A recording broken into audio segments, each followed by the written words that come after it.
Qu'est-ce qu'il est arrivé à Morgane pendant cet accident? Eh bien, dans la violence du choc, en fait, les courroies du siège auto n'ont pas résisté. Elle est passée à travers le siège auto. On a fait plusieurs tonneaux. Et à un moment, eh bien, elle s'est retrouvée coincée sous la voiture. Que vous ont dit les médecins pendant son coma et à la sortie de son coma? Qui ne savaient pas. Au départ, ils évitaient même de nous parler à certains moments.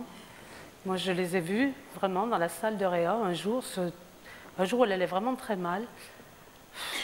Ils m'évitaient, vraiment. Donc, bon, il y a eu une semaine où vraiment elle allait très très mal. Et puis après, petit à petit, son état s'est amélioré puisqu'elle est restée seulement 15 jours, enfin 13 jours dans le coma. Et bon, le jour où elle en est sortie, elle était surprenante parce qu'elle regardait vraiment. Elle suivait du regard. Le premier jour où elle est sortie du coma, donc ça surprenait les pédiatres. Et donc vous aviez confiance, quoi, enfin, oui. Intuitivement, en tant que maman. J'ai dit, elle est intelligente, donc elle s'en sortira. Bon, c'était peut-être ma manière à moi de survivre. Si, dis. Tu disais, si. Bien. Est-ce que vous aviez tous les deux, monsieur et madame, la même confiance dans l'avenir concernant Morgane? Ah bien moi d'abord j'ai refusé totalement la parole des médecins. J'ai dit c'est pas possible, ils n'y connaissent rien, c'est pas possible qu'il nous arrive ça à nous, c'était le refus total. Bon c'est pour se cacher l'évidence quoi. Vous avez donc participé à l'éveil de Morgane pour qu'elle puisse devenir ce qu'elle est devenue aujourd'hui. Est-ce que vous avez traversé quand même des moments de découragement, madame, ou est-ce que... Oui. Oui, parce que les périodes de progrès de Morgane étaient toujours précédées d'une période de régression complète. C'est-à-dire que chaque fois qu'elle allait faire un progrès, elle perdait tout ce qu'elle avait acquis avant. Alors, je me souviens, par exemple, quand elle a commencé à tenir sa tête, et bon, après, elle a commencé à bouger les mains, à attraper des choses. Le jour où elle a commencé à attraper des choses, elle ne tenait plus sa tête. Donc et comme moi, je ne savais jamais à quel moment... C'est 2 marches en avant, 3 marches en arrière, 4 marches en avant. Et ça a toujours été comme ça, et même encore aujourd'hui. Tu t'en souviens, Morgane, de ça? Tu te souviens des progressions? Non. Ça n'a pas trop, tu étais toute petite encore à l'époque. Hein. Est-ce que tu ressens qu'aujourd'hui, tu fais beaucoup de progrès? Oui, un petit peu. Tu le ressens quand? Dans quel moment? En mathématiques. En mathématiques, notamment, c'est-à-dire? Les calculs mentaux. Ah ouais. Tu arrives mieux à faire des calculs qu'avant? Oui. Par exemple, des multiplications, des additions? Des additions. Des additions, dans un premier temps. Quels sont les progrès qui te font le plus plaisir, à part les mathématiques? Je sais pas. Tu sais pas. Quels sont les moments qui te font le plus plaisir dans la vie? Être avec mes parents. D'être avec tes parents? Et de venir en parler ce soir et de rencontrer d'autres gens qui ont vécu un coma, ça te fait réfléchir, ça te fait réagir comment? Bien. Bien? Qu'est-ce que tu penses de tout ce que les gens ont vécu ici? C'est dur. C'est dur? Tu penses que tu as vécu quelque chose de commun, enfin, d'un peu pareil que ce qu'ils ont vécu eux? Un petit peu moins grave. Un petit peu moins grave. D'accord. Aujourd'hui, Morgane va à l'école, mais pendant 10 ans, Marie-Françoise, précisons que vous avez pris en charge complètement votre fille, donc sa rééducation et son éducation, au sens éducation nationale du terme. Alain travaillait, hein, et vous avez arrêté de travailler. Vous étiez à l'époque employé de bureau. Comment se déroulaient vos journées avec Morgane quand vous étiez à la maison avec elle? Eh bien, on commençait par se lever, mener mon déjeuner, faire ce qui est normal. On menait sa grande sœur à l'école.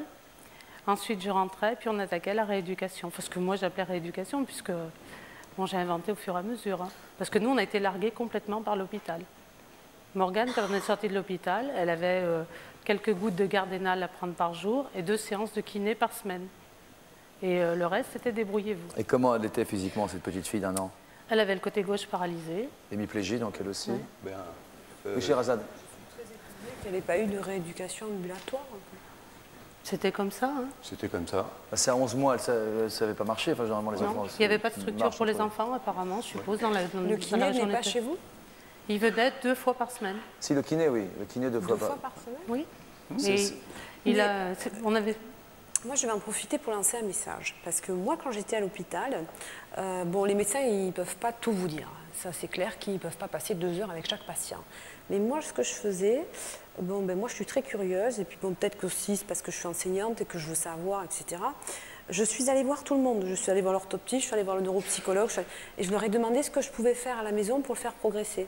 Donc comme ça, je faisais des grilles de travail et que je donnais aux accompagnateurs ou moi, et on le stimulait comme ça.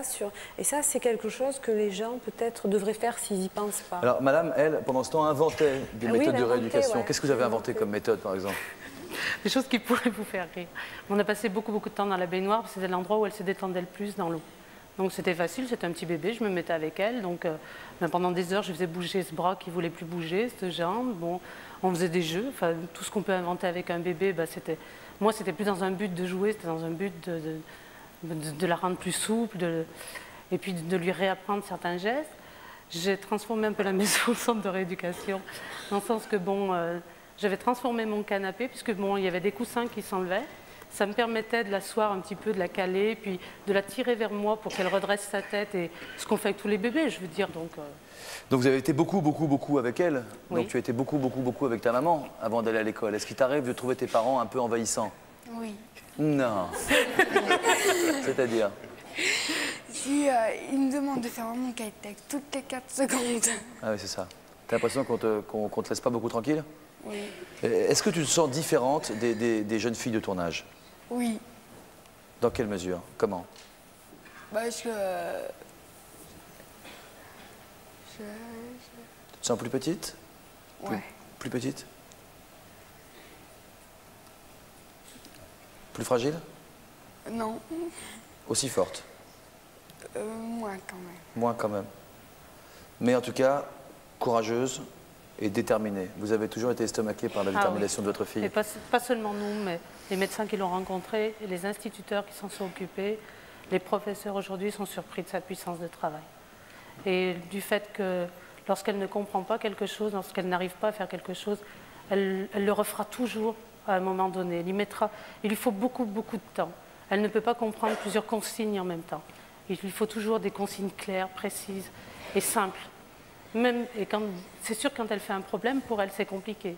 Parce que quand vous avez quatre consignes, eh ben, elle ne sait pas par laquelle commencer. Même ce qui vous paraît logique à vous, pour elle, ça ne l'est pas. Docteur, monsieur Houtin, est-ce que la détermination a une importance, vous pensez, dans la façon de recouvrer un certain nombre de fonctions qu'on a perdues? Bien sûr. C'est absolument essentiel. Le rôle des familles est absolument fondamental. Hein. On ne le répétera jamais assez. Les exemples nous le montrent aussi. C'est vraiment fondamental. S'il n'y a pas, effectivement, les familles, on ne peut rien. Il y a aussi les associations aussi, hein, qui nous aident énormément. Enfin, tout ça est très important. Mais la détermination du malade lui-même comme... certainement, mais alors la détermination est difficile à mesurer. À mesurer, hein, comme bien des choses. Le témoignage donc, de Scheherazade, princesse du désert, ouais. C'est quand même très intéressant. Il l'a récupéré de façon extraordinaire finalement, c'est quand même extraordinaire au vu de ce qu'on vous avait dit au départ. C'est fabuleux, moi je suis très heureuse des progrès qu'il a fait, mais à quel prix aussi?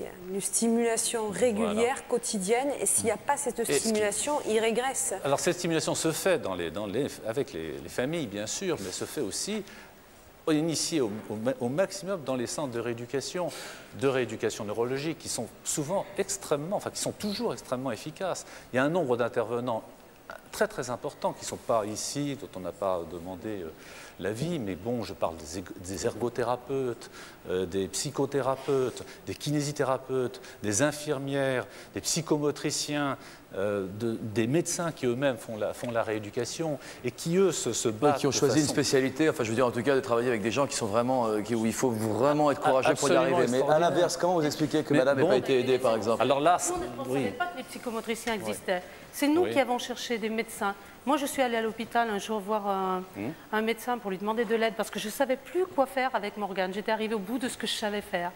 Et elle avait 3-4 ans. Et le médecin m'a dit, bon, vu de son dossier, j'étais prêt à la prendre dans mon centre. Il y avait une espèce de structure pour les enfants polyhandicapés.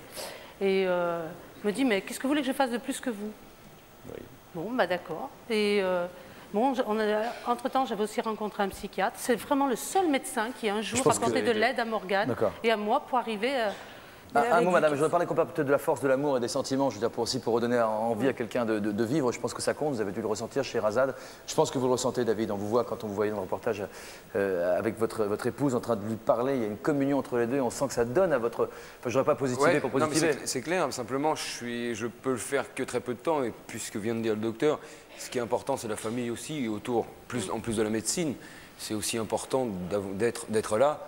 Et au jour d'aujourd'hui, je ne peux pas être à côté pour des raisons de transfert et des raisons de... Parce que votre femme est hospitalisée à 1000 km de chez vous. Ouais. J'ai énormément de mal à faire remonter. C'est incroyable, hein. Avec moi. Il faut faire des structures. On en a besoin. D'accord. Tout à l'heure, le monsieur réanimateur disait que c'est vrai qu'en centre, il y a les ergothérapeutes, etc. etc. Mais ça ne dure pas indéfiniment. Hein. Voilà. Moi, au bout d'un an, on m'a dit, votre mari, vous le récupérez chez vous. J'ai dit, comment chez moi? Comment je fais, moi?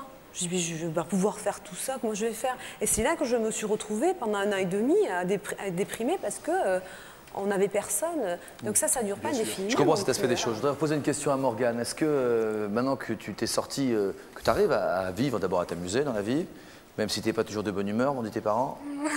On m'a dit que l'ambiance à la maison était un peu conditionnée par ton humeur. Elle est très Coléreuse. Bah. Très irritable, c'est normal.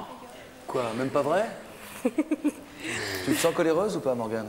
Elle en rajoute. Alors rajoute. Mais tu es un C'est de peu. la dynamite, Morgane. Mais ça veut dire que tu te sens un peu coléreuse. Alors si elle en rajoute, ça veut dire qu'elle n'invente pas complètement non plus. Est-ce que tu imagines ta vie quand tu seras un adulte? Tout petit peu. Un tout petit peu. Tu imagines quoi? Je sais pas. Qu'est-ce que tu veux faire? Maman fleuriste. Tu voudrais être Fleuriste maman. fleuriste maman. Fleuriste et maman. Avoir des enfants et en même temps faire un métier qui est un des plus jolis métiers qui soit, parce que c'est uniquement un métier où on donne du plaisir aux gens. Alain et Marie-Françoise, lorsqu'il s'agit d'un adulte comme Christine, on voit que, le malade joue un grand rôle, la volonté du malade joue un grand rôle dans ses progrès. Dans le cas de Morgane, à votre avis, qu'est-ce qui a fait le plus la différence? Même si les deux ont été présents, est-ce que c'est votre volonté ou est-ce que c'est la sienne? Moi, je dirais que si les médecins n'ont pas vraiment de remède, nous, on en a quand même un, c'est l'amour. Et ça, que ce soit l'amour d'un mari, l'amour d'une femme, l'amour d'un père ou l'amour d'une mère, je vous assure que quand ils sont entourés, quand ils sont aimés, ils guériront pas tous, parce que Morgane ne guérira pas, mais ils ont de grandes chances de récupérer.